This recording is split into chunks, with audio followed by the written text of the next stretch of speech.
राजकीय घडामोडीनंतर आता बातमी मुंबईतून। ऐन निवडणुकीच्या काळात मुंबईच्या बीकेसी परिसरातून बनावट नोटा जप्त झाल्यात।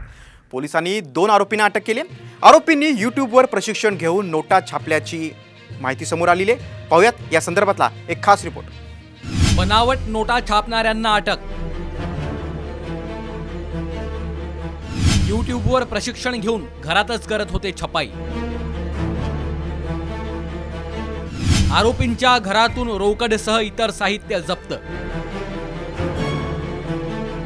लोकसभा निवडणुकीचा प्रचार शिगेला पोहोचला असतानाच मुंबईच्या बीकेसी परिसरातून बनावट नोटा जप्त केल्याने खळबळ उडाली आहे। बनावट नोटा छापल्या प्रकरणी पोलिसांनी 2 आरोपींना ताब्यात घेतलंय। या दोघांनी चक्क आपल्या घरातच नोटा छापण्यास सुरुवात केली होती। याची खबर मिळताच पोलिसांनी आरोपींना रंगेहात पकडले।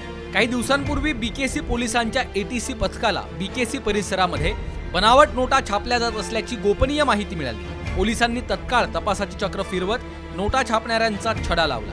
सुरुवातीला पोलिसांनी नौशाद शाह नावाच्या आरोपीला अटक केली आणि त्याच्या घर झडतीत पोलिसांना बनावट नोटा छापण्याची साधन सामग्री मिळाली।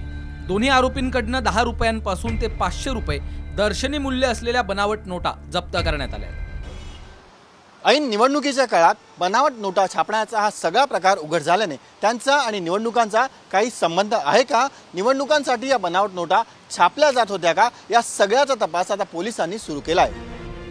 नौशादच्या चौकशीमध्ये या सगळ्याचा मास्टरमाइंड अली सय्यद असल्याचं समोर आलं आणि पोलिसांनी तत्काळ त्याला देखील अटक केली। या दोघांनी यूट्यूबवर बनावट नोटा कशा छापायच्या याचं शिक्षण घेतलं आणि घरातच नोटा छापायला सुरुवात केली। छापलेल्या नोटेच्या दर्शनी मूल्याच्या अर्ध्या किमतीत हे दोघे बनावट नोटा विकत असत। आता यामागे कुठलं मोठं रॅकेट आहे का याचा तपास पोलीस करतायत। सचिन गाड, साम टीव्ही न्यूज, मुंबई।